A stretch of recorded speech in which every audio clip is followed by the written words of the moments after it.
The emergency beacon cut through the static of Marcus Chen's workshop radio like a knife through silence. He paused mid-wrench, grease-stained fingers still gripping the ancient Earth-built torque wrench that had belonged to his grandfather. The distress signal carried a frequency he'd never heard before, not human, not any of the three allied species that regularly docked at Frontier Station Omega. Marcus wiped his hands on his coveralls and moved to the communication console, his weathered face creased with concern. At 52, he'd spent 30 years maintaining everything from cargo haulers to military escorts, but something about this signal made his stomach clench. The mathematical precision of the distress pattern spoke of desperation filtered through alien logic. Unknown vessel, this is Marcus Chen at Chen Ship Repair. I'm reading your distress beacon. What's your situation? The response came in heavily accented Standard, the universal language that had emerged from humanity's first contact protocols. Human vessel.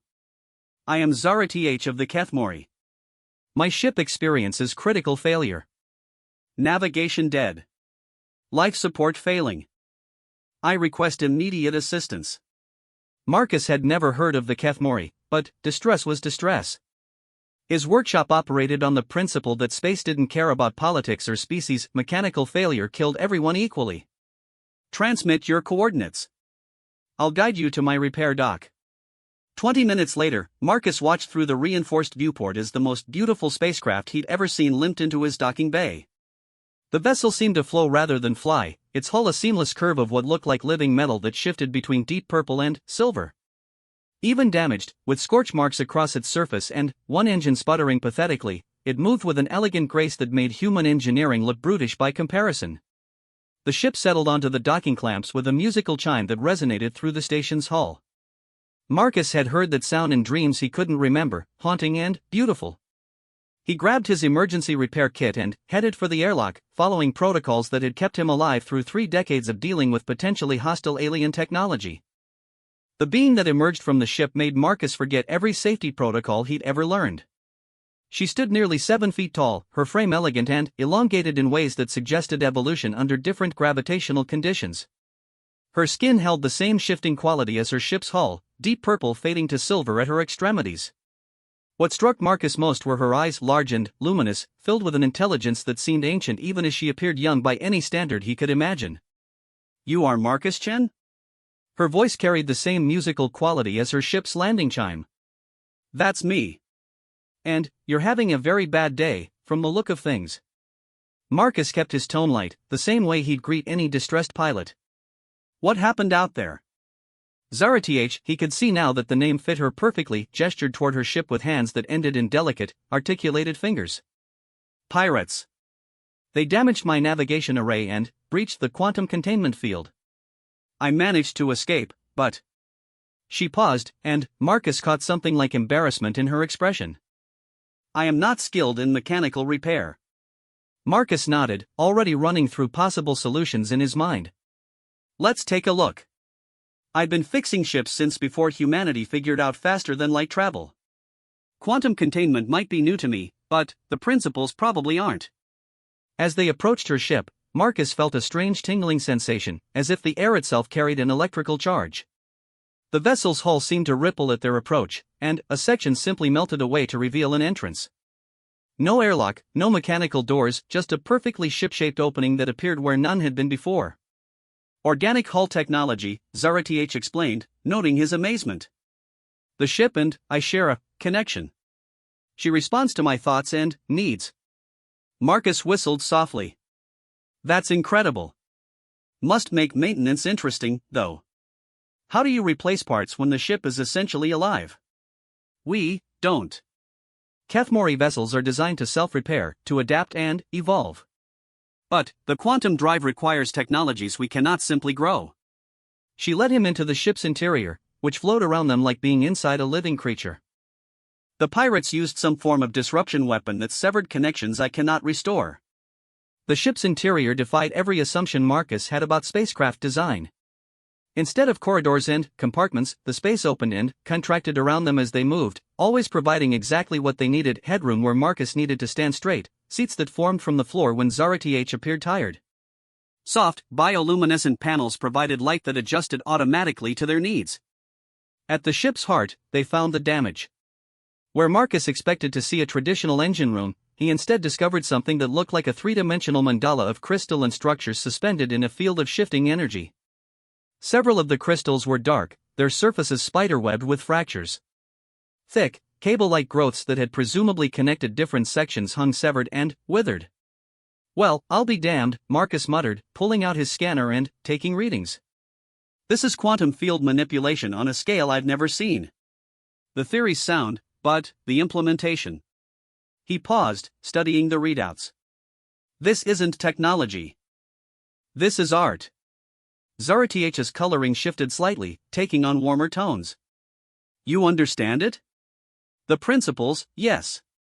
The execution is beyond anything humans have achieved, but I can see what needs to happen." Marcus moved closer to the damaged array, his experienced eye cataloging the problems. "The neural connections between the crystals have been severed, and 3 of your primary focusing elements are fractured. The quantum field is bleeding energy because there's no coherent pattern to contain it." "Can you repair it?" Hope colored her voice. Marcus was quiet for a long moment, his mind racing through possibilities. Human technology was crude compared to this, built on the principle of replacing broken parts rather than healing damaged systems. But he'd spent 30 years making impossible repairs work, jury-rigging solutions that kept ships flying when by all rights they should have been dead in space. "Maybe. Not the way you'd normally fix it, but I might be able to create bypass connections that restore the quantum field stability. It won't be pretty, and it definitely won't be elegant, but it should get you home." For the next 6 hours, Marcus worked with a focus that bordered on obsession.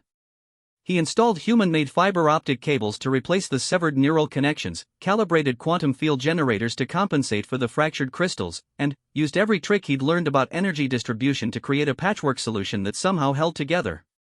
Zaratich watched every move, her questions revealing a sharp intellect even as she admitted her lack of mechanical knowledge. She learned quickly, anticipating what tools he needed and adjusting the ship's internal configuration to give him better access to the damaged systems. "Your hands," she said during one of their brief rest periods. "They move with such certainty. How do you know exactly what to touch, what to adjust?" Marcus looked down at his grease-stained fingers, scarred from decades of working with machinery that could kill him if he made a mistake. "Experience, I guess. When you've been doing this as long as I have, you develop a feel for how systems want to work. Everything has its own rhythm, its own personality. The trick is listening. Like the bond between my ship and me? Maybe.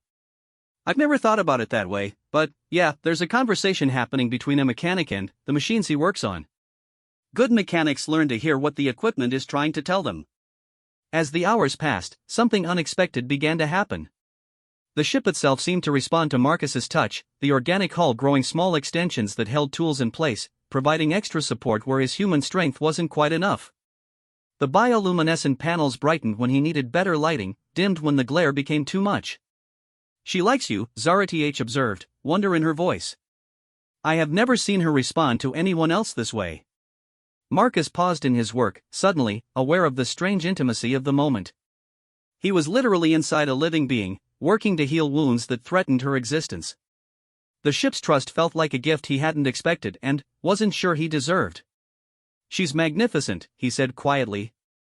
"I've worked on thousands of ships, but I've never felt anything like this. It's like she's trying to help me understand what she needs." The breakthrough came near the end of the 6th hour. Marcus had been struggling to calibrate the quantum field stabilizers when he suddenly felt a subtle shift in the ship's energy patterns. The damaged crystals, still fractured but now connected by his improvised neural network, began to resonate in harmony. The quantum field, contained within his patchwork of human and Kethmori technology, stabilized into a pattern that was neither fully organic nor fully mechanical. "Navigation systems coming online," Zaratich reported, her voice tight with emotion. "Life support is stabilizing. Quantum field integrity at 87%. She turned to Marcus, her large eyes bright with unshed tears. "You did it. You actually did it." Marcus sat back on his heels, exhaustion finally catching up with him. His back ached from hours of crawling through cramped spaces, his hands were raw from handling unfamiliar materials, and he was pretty sure he'd absorbed more exotic radiation than was strictly healthy. But seeing the ship's systems humming with renewed life feeling her contentment through whatever connection they developed, made every ache worth it. 87% should be more than enough to get you home safely, he said, starting to pack up his tools. Though I'd recommend having your people do a proper rebuild as soon as possible. My patches will hold, but they're not a permanent solution. Zara Th was silent for a long moment, her coloring shifting through patterns Marcus was beginning to recognize as deep emotion. Marcus-chan, she said finally, I need to tell you something. The Kethmori have laws about debts of honor. You have saved not just my life, but the life of my ship. She is more than a vessel to me, she is my bond partner, my other half. Without her, I would die within days. Marcus nodded, not fully understanding the implications but recognizing the gravity in her tone. I was just doing my job. Any decent mechanic would have done the same. No, Zara Th said firmly. What you accomplished here goes beyond mechanical skill. You created harmony between technologies that should not be compatible. You listened to my ship and found a way to heal her that honored both our natures and yours. She paused, her expression becoming formal. By the ancient laws of my people, I owe you a debt that can only be repaid with something of equal value to what you have given. The weight of her words settled over Marcus like a blanket. He'd heard enough stories from other mechanics to know that alien honor debts could be complicated, sometimes dangerous. But, looking at Zara Th, seeing the genuine gratitude and something deeper respect, perhaps even affection, he found himself curious rather than concerned. What does that mean, exactly? He asked. Zara Th's coloring shifted to warmer tones again, and, for the first time since they'd met, she smiled, an expression that transformed her alien features into something achingly beautiful.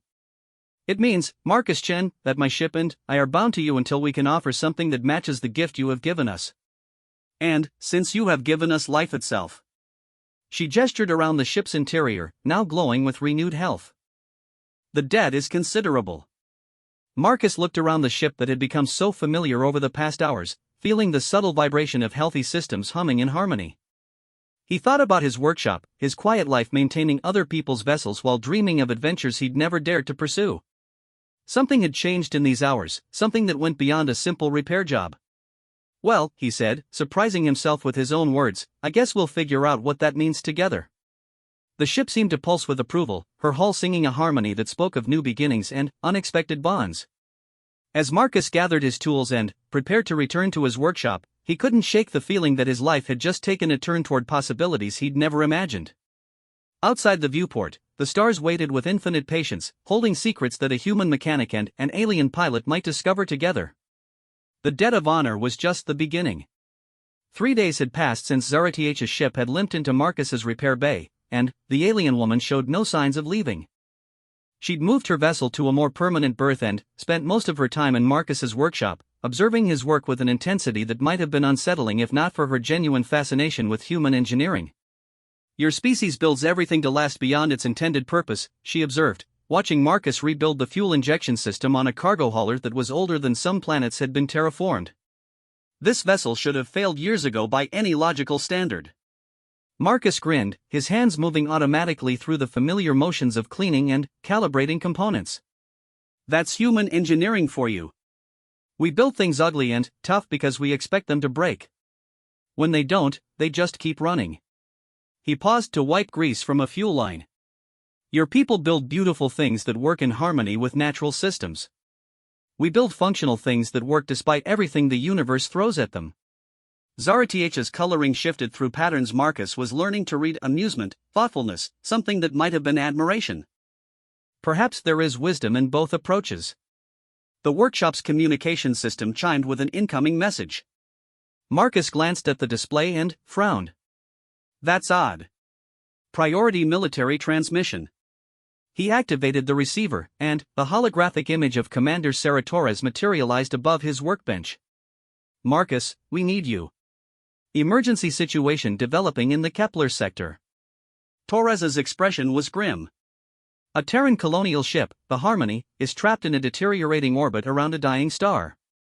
They've got 300 civilians aboard and maybe 18 hours before their orbit decays enough to cook them. Marcus set down his tools, his full attention on the commander. What's their situation? Drive core failure. Complete loss of main propulsion and maneuvering thrusters. The Colonial Administration ship Endurance is en route, but they won't arrive for 36 hours.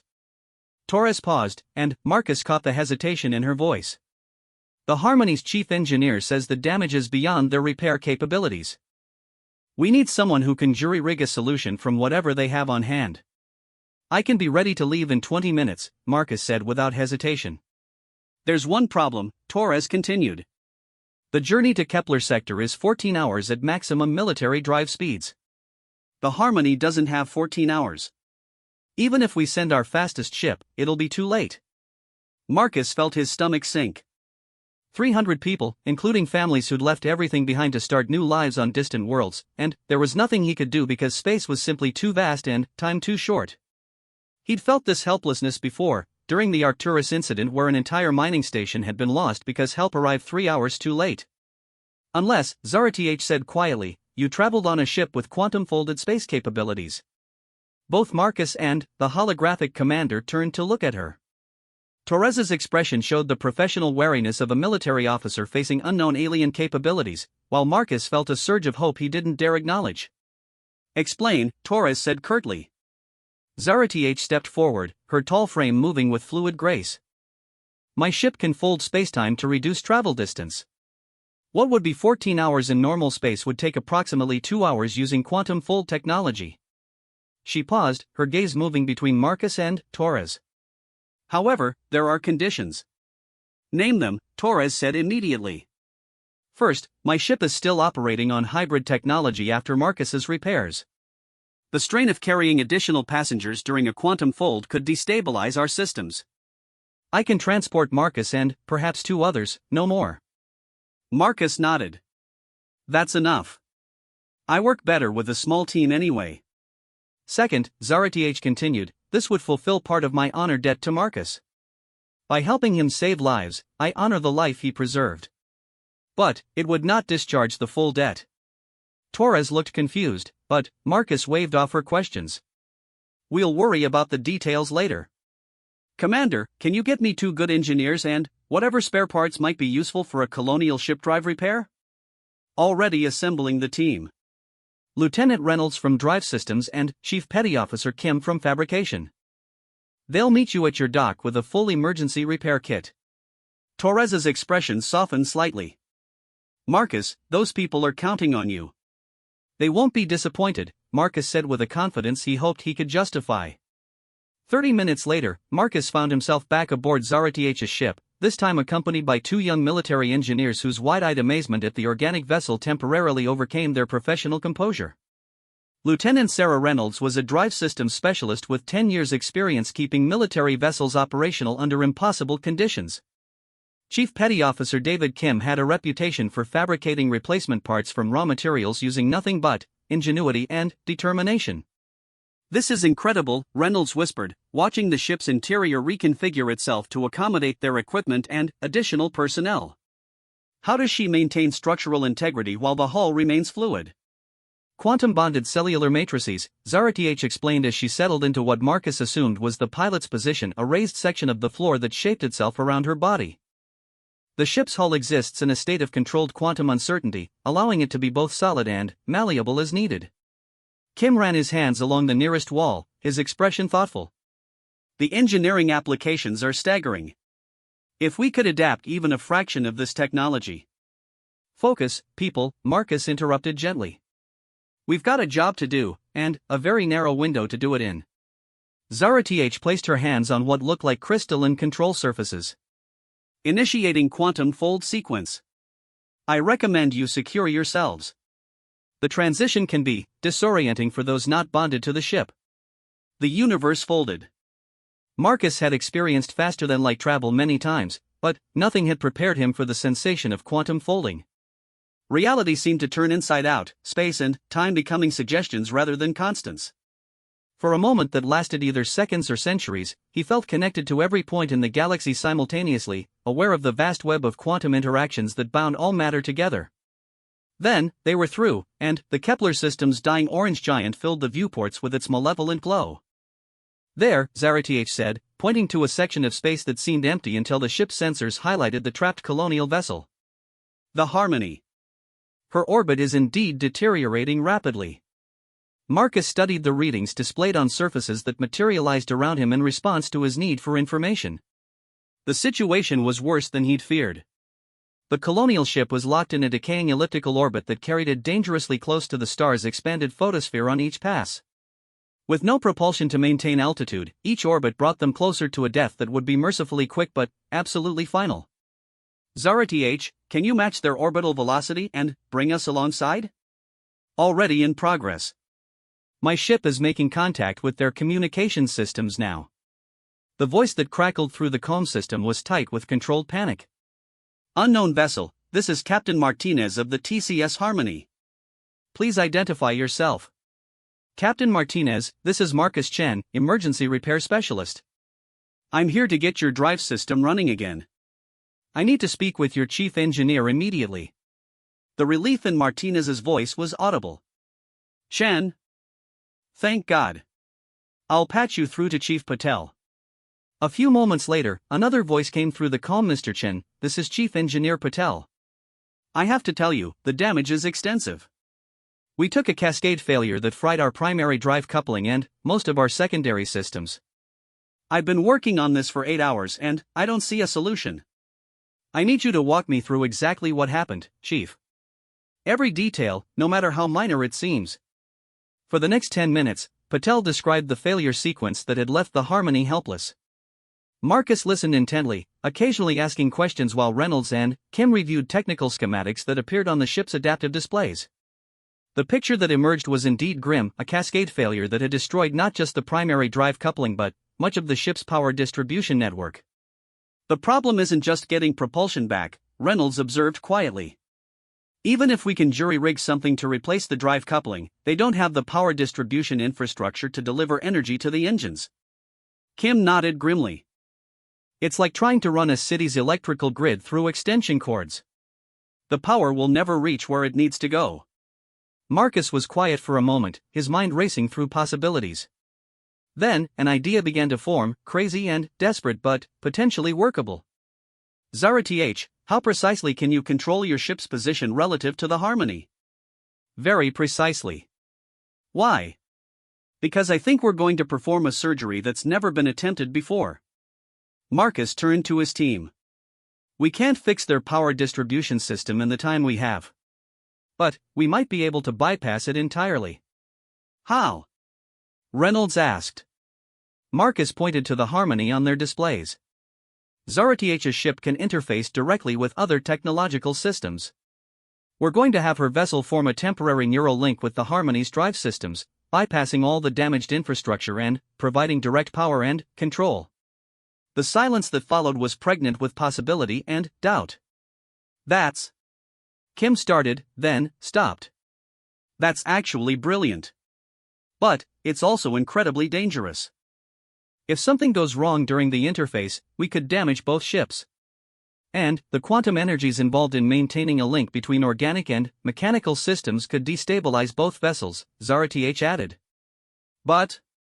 Her coloring shifted to patterns Marcus was learning to associate with excitement and determination. It would certainly fulfill my honor debt most dramatically. Reynolds shook her head. Even if it works, how long could such a connection be maintained? Long enough to break orbit and reach a safe distance? Unknown, Zara TH admitted. My ship has never attempted to bond with a fully mechanical system. The compatibility issues alone. We'll make it compatible, Marcus said with quiet confidence. That's what I do, make impossible things work together. He activated the comm system. Chief Patel, I need you to prepare your drive coupling assembly for external interface. We're going to try something unconventional. How unconventional? Patel asked warily. Marcus looked around at his team, 2 young engineers whose faith in him was both humbling and terrifying, and an alien pilot whose ship was literally putting her life in his hands. The kind that either saves everyone or gets us all killed together. I like those odds, Patel said after a pause. What do you need me to do? For the next hour, Marcus orchestrated the most delicate docking maneuver of his career. Zara TH's ship extended tendrils of organic material that sought out and connected with the Harmony's external maintenance ports. The connection process was like watching two entirely different forms of life learning to communicate, the organic, flowing technology of the Kethmori meeting the rigid, mechanical precision of human engineering. Interface established, Zara TH reported, her voice strained with concentration. I can sense their drive systems, but the connection is unstable. The fundamental differences between our technologies are creating quantum interference. Marcus studied the readouts, his mind working through possible solutions. Reynolds, can you modulate the frequency of their drive coupling to match Zara TH's quantum resonance? Maybe, but I'd need to be aboard the harmony to make the adjustments manually. Do it. Kim, you're with her. I need you to fabricate interface adapters that can handle the power transfer between organic and mechanical systems. The next 20 minutes were a blur of frantic activity. Reynolds and Kim transferred to the harmony while Marcus remained aboard Zara TH's ship, coordinating the interface process. The alien vessel's organic systems were learning to communicate with human technology in real time, creating new neural pathways that had never existed before. Power coupling stable, Reynolds reported from the harmony. Drive systems are showing green across the board. Quantum interface holding, Zara TH added, though Marcus could see the strain the connection was causing her. But I cannot maintain this indefinitely. Marcus activated the comm. Captain Martinez, you have propulsion. Take us out of this star's gravity well, maximum acceleration you can manage. Acknowledged. All passengers, prepare for emergency acceleration. The two ships, locked together by living technology and human determination, began their climb away from the dying star. Marcus watched the orbital tracking displays, holding his breath as their trajectory slowly shifted from a decaying ellipse to an escape vector. We're clear, Martinez announced 15 minutes later. Orbit is stable and ascending. We're going to make it. The relief in the captain's voice was echoed by cheers from the Harmony's crew that filtered through the comm system. 300 lives saved by a combination of human ingenuity, alien technology, and sheer determination to make impossible things work. Interface disengaging, Zara TH said softly. The connection between ships dissolved gracefully, leaving both vessels intact and functional. She slumped in her pilot's position, exhaustion clear in every line of her body. It is done. Marcus moved to her side, concerned by her obvious fatigue. Are you all right? The effort required to maintain harmony between such different technologies was significant, she admitted. But my ship is undamaged, and we have accomplished something that will be remembered in the songs of my people. As Reynolds and Kim returned to Zara TH's ship and the rescued colonial vessel continued its journey to safety, Marcus found himself standing at the viewport, watching the distant stars. Another impossible repair completed, another group of people who would see their families again because someone had been willing to take desperate chances. But this time felt different. This time, he hadn't worked alone. The partnership with Zara TH had created something greater than the sum of its parts, a harmony between different worlds and different ways of thinking that had achieved what neither could have accomplished alone. The debt is not yet discharged, Zara TH said quietly, joining him at the viewport. Saving those lives was significant, but not equal to the gift you gave me and my ship. Marcus looked at her, this alien being who had become something like a partner in the space of a few days. Maybe the debt isn't supposed to be discharged. Maybe it's supposed to grow into something else entirely. Her coloring shifted through patterns he couldn't read, but her expression suggested she was considering possibilities that went far beyond honor debts and obligations. Something else, she repeated thoughtfully. Yes, perhaps you are right. The stars waited with infinite patience, holding adventures that a human mechanic and an alien pilot were only beginning to imagine. The debt of honor had become something richer and more complex, the foundation of a partnership that might change both their worlds. 2 weeks after the Harmony rescue, Marcus's workshop had become something entirely new. What had once been a solitary workspace filled with human-built tools and familiar mechanical rhythms now hummed with the subtle harmonics of Kethmori technology. Zara TH had integrated several of her ship's organic systems into his repair bay, creating hybrid workstations that could adapt to whatever technological challenge presented itself. Your efficiency has increased by 37%, Zara TH observed, watching Marcus complete a complex engine rebuild that should have taken 3 days in less than 6 hours.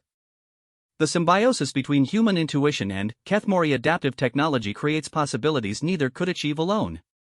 Marcus paused in his work, studying the organic interface that had grown around his favorite wrench set. The tools now responded to his thoughts as much as his movements, anticipating what he needed before he fully realized it himself. It's more than efficiency, he said thoughtfully. It's like having a conversation with the machines themselves. They tell me what they need, and I can respond directly rather than guessing. The workshop's new communication array, a hybrid of human electronics and Kethmori bioneural networks, chimed with an incoming priority transmission. Marcus activated the system, and Commander Torres's familiar image materialized, but her expression was unlike any he'd seen before. Fear warred with desperate hope in her features. Marcus, we have a situation that goes beyond emergency repair. This is potential first contact protocol, and it's going very badly. Marcus set down his tools, his full attention on Torres.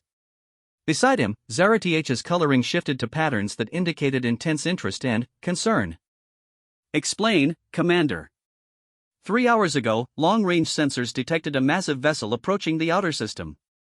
When I say massive, I mean it dwarfs anything we've ever built. It's roughly the size of a small moon. The ship is clearly artificial but, unlike any technology we've encountered. Torres paused, and Marcus caught the tremor in her voice. They've been broadcasting on all frequencies, but we can't decode their language. What we can tell from their emissions is that their ship is in distress. Catastrophic system failures across multiple critical areas. They're dying, Marcus, and they're trying to ask for help. Where are they now? Zarath asked, her musical voice carrying an undertone Marcus had never heard before. Torres seemed startled by the alien's question, then focused on her with the intensity of someone recognizing potential salvation. They've entered high orbit around Proxima Station. The problem is, they're bleeding exotic radiation and their gravity generators are fluctuating. If their ship suffers complete failure while in orbit, they'll destroy the station, Marcus finished grimly. Proxima Station housed nearly 50,000 civilians and served as the primary trade hub for 3 systems. What's the military response? Fleet Admiral Chen. Torres caught herself.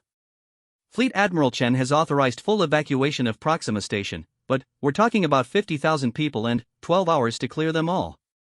The alien vessel's deterioration rate suggests they have maybe 6 hours before total structural failure. Marcus felt a cold knot form in his stomach. 50,000 people, and probably thousands more aboard the alien vessel, all facing death because 2 different technologies couldn't communicate effectively. What does the Admiral want from me? To work a miracle. Again. Torres's expression showed the weight of command decisions no one should have to make. We need someone who can establish communication with the aliens and possibly provide technical assistance. Someone who's proven capable of making impossible repairs work. Commander, Zarath interjected, what can you tell us about the vessel's technological signatures? Torres consulted her display. Massive gravitational field generators, some form of exotic matter containment system, and energy readings that suggest they're manipulating fundamental forces we barely understand. It's technology that makes our most advanced ships look primitive. Zarath was quiet for a moment, her coloring shifting through complex patterns. Marcus, she said slowly, I believe these may be the architects. The name meant nothing to Marcus, but Torres's sharp intake of breath suggested it carried significance in military circles. The architects are real? Torres asked. I thought they were just theoretical, the species that supposedly built the quantum gates we found in the Vega system. My people have ancient records of them, Zarath confirmed. Beings of immense knowledge and power who shape spacetime itself to serve their purposes. They disappeared from this region of the galaxy millennia ago. If they have returned and their vessel is failing, the loss would be catastrophic, Marcus said, understanding immediately. We're talking about preserving knowledge and capabilities that could advance our understanding by thousands of years. More than that, Zarath added. The architects were the first species to achieve true harmony between biological and mechanical systems. If their ship fails, we lose not just their lives but technologies that could transform how all species approach engineering and space travel. Marcus was already moving toward his tool storage, his mind racing through possibilities. Commander, I need everything we have on the alien vessel's emissions and structural scans. Zarath, can your ship's translation systems help us establish communication? Perhaps. If they are indeed architects, their language may share quantum harmonics with my ship's bioneural networks. Zarath moved to her own control surfaces. But even if we can communicate, their technology operates on scales and principles that may be beyond our ability to repair. Maybe, Marcus said, loading emergency supplies into transport containers. But I've never met a machine I couldn't at least talk to. And if their ship is alive the way yours is, then we might have more in common than anyone expects.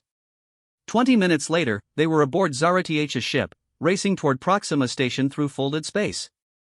The journey that should have taken 4 hours was compressed to 30 minutes, but Marcus found himself wishing for more time to prepare.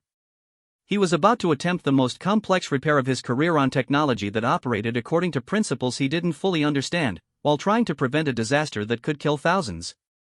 The alien vessel came into view as they dropped out of Quantum Fold, and Marcus felt his breath catch. Torres's description hadn't done justice to the sheer impossible grandeur of the ship. It stretched for dozens of kilometers in every direction, its surface a flowing mixture of what looked like liquid metal and crystalline structures that pulsed with inner light. The overall shape defied easy description, neither purely organic nor fully mechanical, but something that transcended both categories. "It's beautiful," he whispered.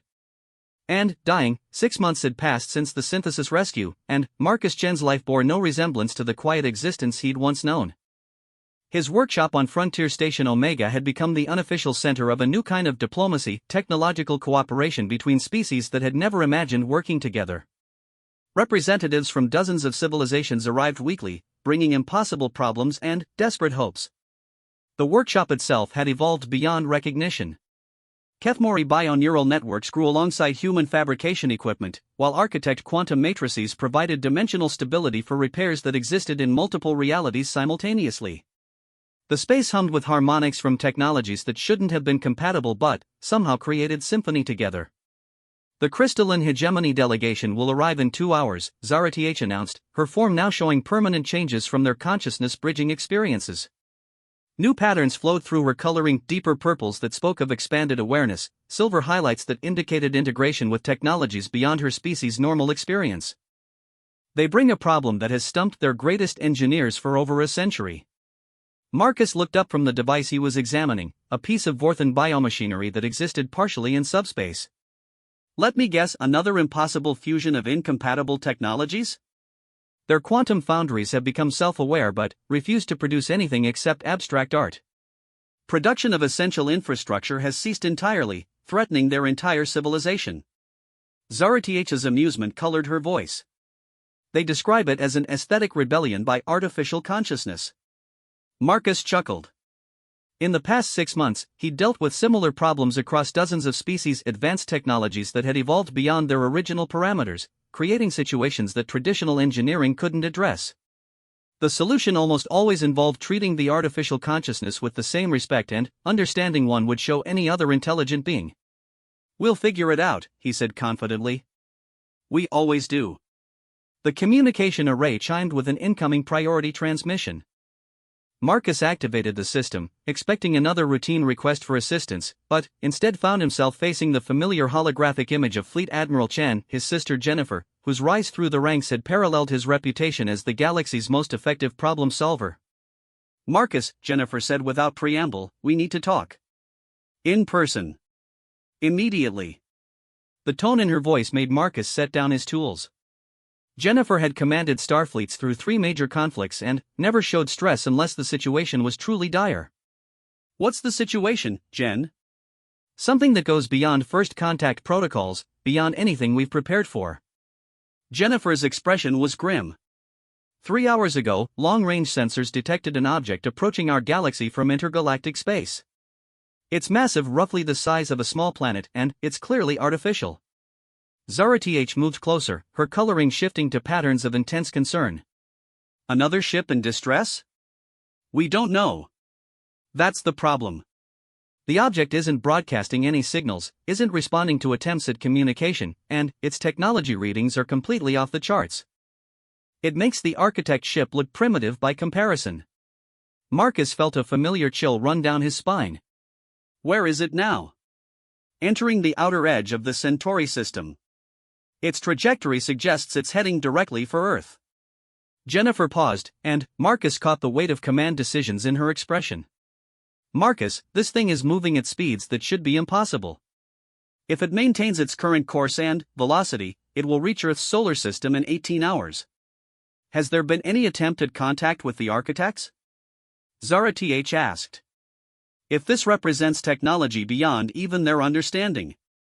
The synthesis is en route to an intercept position, but they've indicated their own confusion. According to them, this object represents technologies and capabilities that predate their own civilization by millions of years. Jennifer's image flickered as she consulted other displays. Marcus, I'm authorizing emergency protocols. I need you and Zara Th at the intercept coordinates immediately. What's the plan? Marcus asked, though he suspected he already knew the answer. The same plan we always have when dealing with impossible situations. We send in the team that's proven capable of making first contact with technologies we don't understand. Jennifer's expression softened slightly. I know I'm asking a lot, but... You're not asking, Marcus interrupted. You're telling me that people need help, and that's all I need to know. 30 minutes later, they were aboard Zara Th's ship, racing through quantum-folded space toward the intercept coordinates. The journey that should have taken days was compressed to hours, but Marcus found himself wishing for more time to prepare for whatever they were about to encounter. The object's energy signatures are unlike anything in our databases, Zara Th reported, studying readings that materialized around her pilot's position. It appears to manipulate spacetime at a fundamental level, essentially rewriting local physics to suit its needs. Marcus studied the sensor data, trying to make sense of readings that seemed to contradict basic principles of engineering. It's not just a ship, he realized. It's a mobile pocket universe, carrying its own physical laws. Which suggests beings with capabilities that transcend anything we've encountered, Zara Th observed. If they intended harm, then we'd already be dead, Marcus finished grimly. Whatever they want, it's not conquest. You don't need to travel between galaxies to destroy civilizations, there are easier ways to accomplish genocide. The intercept coordinates brought them to a position near the edge of Centauri space, where a small fleet of ships from various species waited in formation. The massive architect vessel synthesis dominated the group, its biomechanical hull glowing with patterns that spoke of readiness and concern. Smaller vessels from the Kethmori, Terran Federation, and half a dozen other civilizations formed a defensive perimeter around what was clearly intended as a first contact scenario. All vessels, this is Admiral Chin aboard the TFS Endeavour, Jennifer's voice came through the fleet communication network. The object will reach our position in approximately 1 hour. All ships are to maintain defensive positions but hold fire unless directly threatened. This is a first contact scenario, not a military engagement. Marcus activated his own communication system. Admiral, this is Marcus Chen requesting permission to approach the object independently when it arrives. Absolutely not. We don't know what we're dealing with. Exactly why I need to be the one to make first contact, Marcus replied calmly. I've established successful communication with 3 unknown species in the past 6 months. If this goes badly, you don't want to lose the entire fleet. The silence that followed was filled with the weight of command decisions no one wanted to make. Finally, Jennifer's voice returned, tight with reluctant acceptance. Permission granted. But, you maintain constant communication, and, if I give the order to withdraw, you comply immediately. Understood, Marcus agreed, though they both knew that if the situation deteriorated, following orders might not be possible. The object appeared as a distortion in space itself, reality bending around a presence too large and complex for human senses to fully process. What Marcus could perceive suggested a structure that existed in dimensions beyond the standard 4, its surface seeming to shift between states of matter that had no names in any language he knew. It's beautiful, Zara Th whispered, her coloring shifting through patterns of awe and terror. And it's scanning us, Marcus observed, watching energy patterns flow across their ship's hull. Whatever it is, it's learning about us just as we're trying to understand it. The scanning process continued for several minutes, during which Marcus felt an odd tingling sensation, as if his thoughts themselves were being examined and catalogued. Then, without warning, communication arrived not through their radio systems, but directly into their minds. Greetings, young builders. We are the first gardeners, shepherds of reality's growth across the void between galaxies. We have observed your recent achievements with interest. The mental voice carried weight and age that made the architects seem like children by comparison. Marcus struggled to form a coherent response, feeling like an ant attempting to communicate with a mountain. We greet you, first gardeners, he managed. I am Marcus Chen of humanity, and this is Zara Th of the Kethmori. We're honored by your contact. Marcus Chen. Your species has developed an interesting approach to technological symbiosis. The repair and integration work you have accomplished represents a philosophy we have not encountered in our journeys across the cosmic web.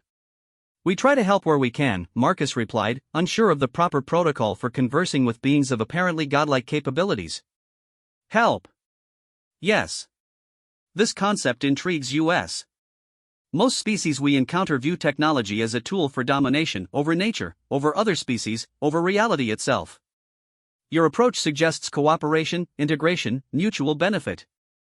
Zara Th found her voice. It is the foundation of all meaningful progress. Life reaching toward life, creating harmonies that strengthen all participants. Harmonies. Another concept of interest. The mental voice paused, and Marcus felt the sensation of vast intelligence considering new possibilities. We have traveled the void for eons, seeking species whose development might warrant investment. Your cooperation protocols show promise. Investment? Marcus asked. The space around their ship began to change, reality reshaping itself according to principles that transcended conventional physics. Structures materialized that existed in multiple dimensions simultaneously: laboratories, workshops, fabrication facilities that could work with matter, energy, space, and time as raw materials. We offer opportunity. Your species and your allies have demonstrated wisdom in technological cooperation. We would share knowledge that could advance your civilizations by millions of years: techniques for reshaping matter at the quantum level, methods for traveling between galaxies as easily as you now travel between stars, understanding of how to nurture life on scales you cannot currently imagine. Marcus felt the weight of the offer settling over him like a mantle of impossible responsibility. The knowledge being offered could transform every aspect of existence for countless species, could solve problems that had plagued civilizations for millennia. It was everything any engineer or scientist could dream of. What would you ask in return? He asked carefully. Demonstration. We would observe your cooperation protocols in action, study how your various species work together to solve problems that transcend individual capabilities. If your methods prove sustainable on galactic scales, we would consider establishing permanent partnership arrangements. A test, Zara Th said quietly. Evaluation, the first gardeners corrected. We have seen too many species destroy themselves when granted knowledge before they developed the wisdom to use it responsibly. Your recent work suggests promise, but promises must be proven through action. The communication paused, and Marcus felt the attention of beings vast and ancient focusing on him with an intensity that was almost overwhelming. Marcus Chen, your individual contributions to technological cooperation have been noted. You would serve as primary coordinator for this evaluation period. Do you accept this responsibility? Marcus looked at Zara Th, seeing his own mixture of excitement and terror reflected in her luminous eyes. They were being offered a chance to represent not just their own species but the entire cooperative framework they'd helped build. The responsibility was staggering, but the potential benefits were beyond calculation. I accept, he said quietly. When do we begin? The reality-shaping structures around their ship pulsed with approving energy. Immediately. The evaluation scenario has been prepared. A pocket universe has been constructed containing multiple worlds with species facing extinction-level technological crises. Your task is to coordinate cooperative solutions that preserve all civilizations while creating sustainable long-term harmony. How long do we have? Zara Th asked. Time operates differently within the evaluation space. You will have as much subjective time as needed to accomplish the task, but the evaluation must be completed before your galaxy's natural processes create significant changes to local political and technological development. Marcus felt a familiar thrill of anticipation mixed with the weight of enormous responsibility. This was the ultimate repair job, not just fixing broken machines, but healing entire civilizations and proving that cooperation could work on scales that span galaxies. We'll need our teams, he said.